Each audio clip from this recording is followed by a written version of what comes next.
உலகெங்கும் வாழும் தமிழ் மக்களுக்கு வீனஸ் பாலாஜியின் அன்பு வணக்கங்கள். நான் ஸ்ரீ சங்கரா ஜோதிட வித்யாலயத்துல மூத்த ஜோதிட ஆசிரியர் மற்றும் பிரசன்ன ஜோதிட ஆராய்ச்சியாளராக இருந்து அனைவருக்கும் போய் ஜோதிடம் சென்ற பண்ணில இருக்கோம். இந்த வீடியோல நம்ம சனி பெயர்ச்சி பலன்களை பத்தி இந்த வீடியோல டீட்டெயிலாக பார்க்க போறோம். 2025ஆம் ஆண்டு முக்கியமான பெயர்ச்சி பலன்கள் இந்த வீடியோல பார்க்க போறோம். மேஷ ராசி அன்பர்களுக்கு சனி பெயர்ச்சி பலன்களை பத்தி இந்த வீடியோல டீட்டெயிலாக பார்க்க போறோம். ஸ்கிப் பண்ணாமல் பாருங்க, லைக் பண்ணுங்க, கமெண்ட் பண்ணுங்க, ஷேர் பண்ணுங்க. நம்ம சேனலை ஃபர்ஸ்ட் டைம் பார்க்குறீங்கன்னா சப்ஸ்கிரைப் பண்ணிக்கோங்க. பெல் பட்டன்ல ஆல் ஆப்ஷன் ப்ரெஸ் பண்ணுங்க. மேஷ ராசி அன்பர்களுக்கு உங்க ராசிக்கு 12ஆம் இடத்துல சனி பகவான் வருகின்ற 2025ஆம் ஆண்டு மார்ச் மாதம் 29ஆம் தேதி இரவு சரியாக 8:15 மணிக்கு பெயர்ச்சி ஆக போகிறார். இந்த மேஷ ராசியில வரக்கூடிய நட்சத்திரங்கள் அஸ்வினி நட்சத்திரம் 1, 2, 3, 4 பாதங்கள், பரணி நட்சத்திரம் 1, 2, 3, 4 பாதங்கள், கார்த்திகை நட்சத்திரம் 1ஆம் பாதம் கொண்டவர்கள் இந்த மேஷ ராசி என்பர்கள். இந்த மேஷ ராசி அப்படின்னு சொன்னாவே இயற்கையாவே வேகமாக செயல்படக்கூடியவர்கள் இந்த மேஷ ராசி என்பர்கள்.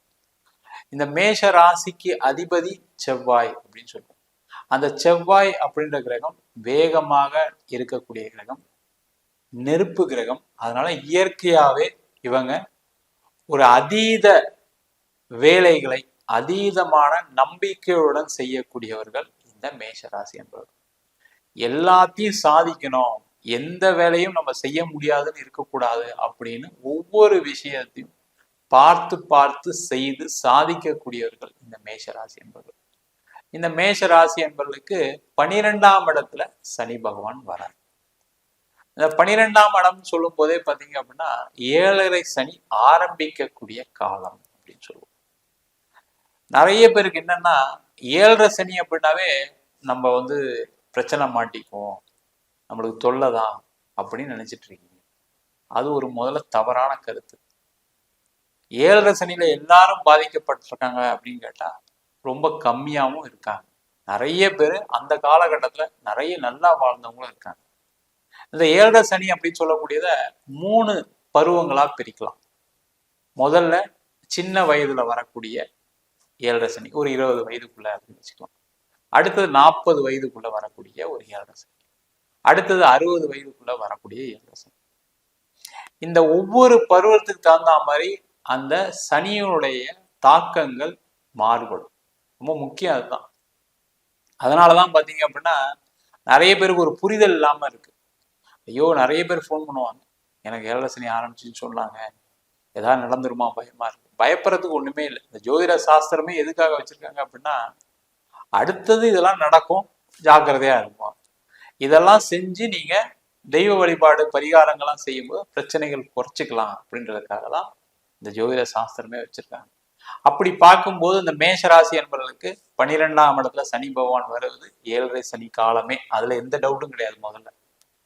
அப்ப அந்த மாதிரி இருக்கக்கூடிய காலகட்டத்துல என்னெல்லாம் பண்ணலாம், என்னெல்லாம் பண்ணக்கூடாது. மேஜரா பாத்தீங்க அப்படின்னா நிறைய பேர் 7.5 சனி காலகட்டம் தான் ஒரு வாழ்க்கையில தவறான முடிவுகளை எடுக்கக்கூடிய காலகட்டம். இப்ப அந்த தவறான முடிவுகள் எப்ப எடுப்பீங்க அப்படின்னு கேட்டா அந்த 40 வயதுல இருக்கக்கூடியவர்கள் தான் வாழ்க்கையில அடுத்த நிலைக்கு செல்வதற்கான தயாராக உள்ளக்கூடியவர்களா இருப்பாங்க. அப்ப அவங்க ஒரு வாழ்க்கையில ஒரு வேலை பார்க்குறீங்க.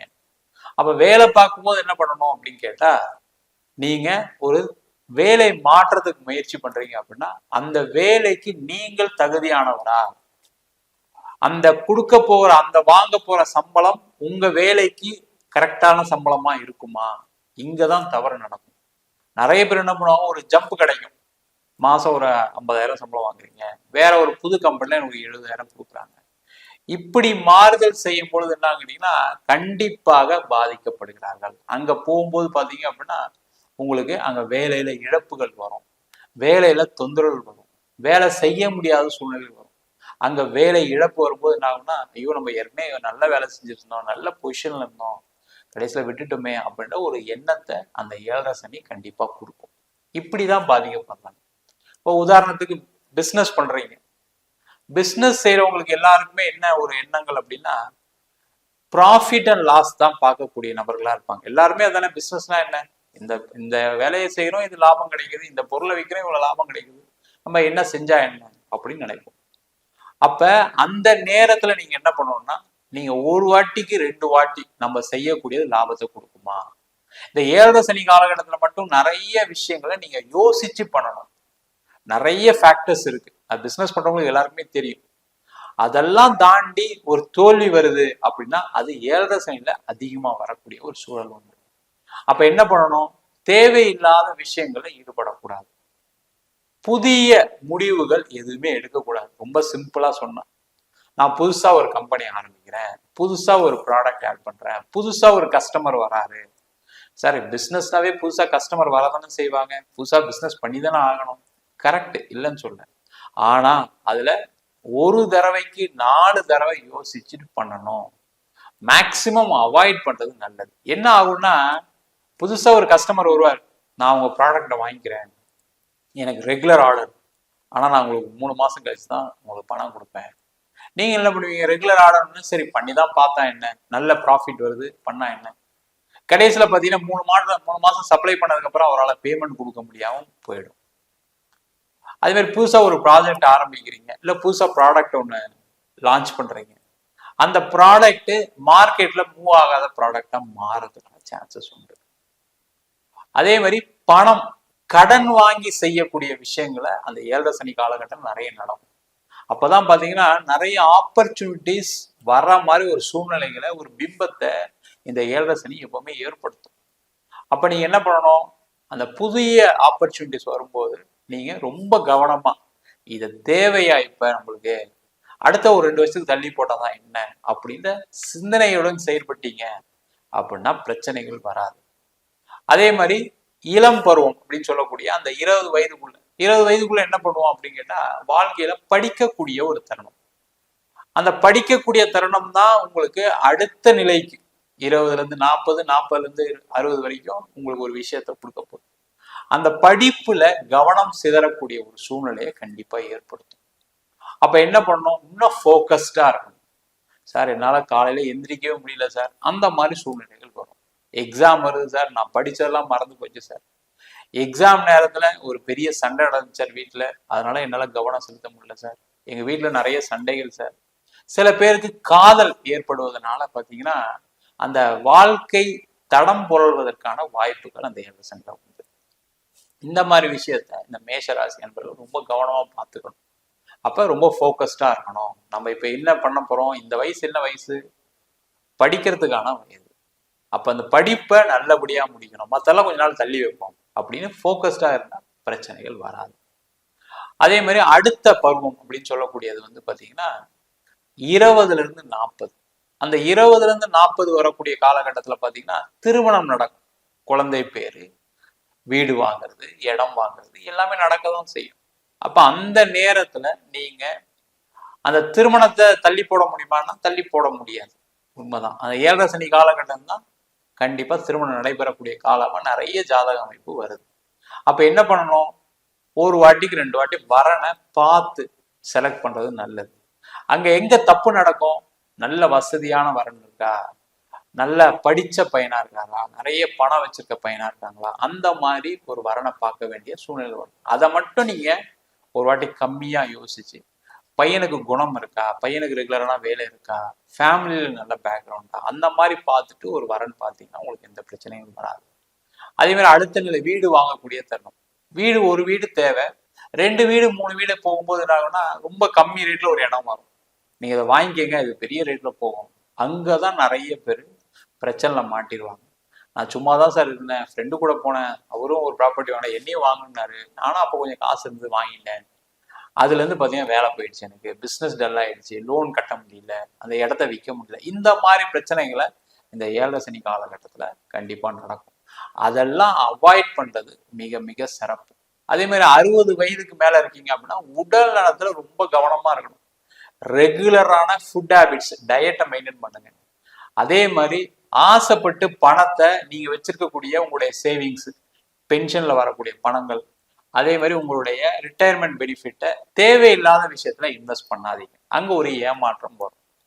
உடல் நலத்துல ரெகுலரான டயட்னு முதல்ல சொன்னோம், அதே மாதிரி ரெகுலரான எக்ஸசைஸ் எல்லாம் பண்ணி ஜாக்கிரதையா கவனமா உடம்ப பார்த்துக்கிட்டீங்கன்னா எந்த பிரச்சனையும் 7 சனி காலகட்டங்கள்ல வராது. இதை மட்டும் செஞ்சீங்கன்னா சிறப்பு. உள்ள நான் வந்து ஒரு ஆப்பர்ச்சுனிட்டி வருது சார், நான் தான் ட்ரை பண்ண போறேன், ஒரு வேலை மாற்றம் பண்ண போறேன், ஒரு பிசினஸ் புதுசா பண்ண போறேன் அப்படின்னா உங்களுடைய சுய ஜாதகத்தை பார்த்துட்டு நம்ம செய்யலாமா, நம்ம ஜாதக அமைப்புக்கு இந்த பிசினஸ் செட் ஆகுமா, நம்ம ஜாதக அமைப்புக்கு நம்ம வெளியூர் போக முடியுமா, நம்ம ஜாதக அமைப்புக்கு வேலை மாற்றம் பண்ணலாமான்னு கேட்டுட்டு அதை பண்ணிக்கிட்டீங்கன்னா உங்களுக்கு எந்த பிரச்சனைகளும் வராது. இதைதான் ஜோதிட சாஸ்திரத்துல சொல்லிக்கிட்டே இருக்காங்க, எந்த காலகட்டத்துல எந்த விஷயங்கள் செய்யணும்.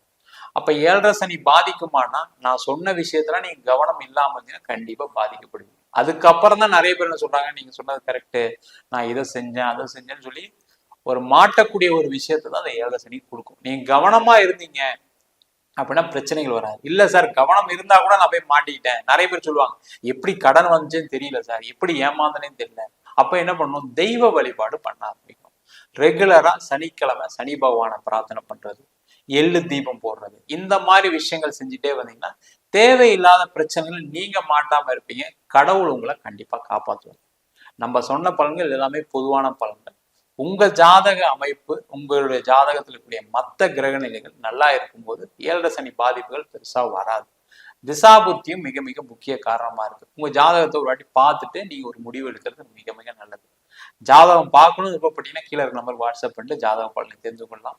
ஜாதகம் இல்லாதவங்களுக்கு சிங்கிள் பேஜ்ல PDF ஃபார்மேட்ல வெறும் 99 ரூபாய்க்கு ஜாதகம் கொடுக்கணும். டீட்டெயிலான ஜாதகம் வேணும்னு நினைச்சிங்க அப்படின்னா 51 பக்கம் கொண்ட டீட்டெயிலான ஜாதகம் ரிப்போர்ட் வெறும் 300 ரூபாய்க்கு கொடுக்குறோம். வேணுன்றவங்க கீழே நம்பர் வாட்ஸ்அப் பண்ணுங்க.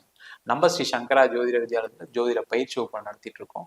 ஆண் பெண் இருபாலரும் படிக்கலாம், வயது வரம்பு கிடையாது. அடிப்படை வகுப்புல இருந்து வாஸ்து, நியூமராலஜி, பிரசன்ன ஜோதிட முறையில் தாம்பூல பிரசனம், சோழி பிரசனம், அஷ்டமங்கல பிரசனம், ஜாமக்கோள் பிரசனம் போன்ற பல பிரசன வகுப்பு நடத்திட்டு இருக்கோம். படிக்கணும் விருப்பப்படுறோம் கீழே நம்பர் வாட்ஸ்அப் பண்ணுங்க. உள்ளூர்ல இருந்து படிக்கிறவங்க நேரடி வகுப்பாக படிக்கலாம். வெளியூர்ல வெளிநாட்டுல இருந்து படிக்கிறவங்க ஆன்லைன் வகுப்பு சேர்ந்து படிக்கிறாங்க. படிக்கணும் விருப்பப்படுறோம் கீழே நம்பர் வாட்ஸ்அப் பண்ணுங்க. உங்களிடம் விடைபெறுவது வீனஸ் பாலாஜி. சர்வஜனா சுகினோ பவந்து.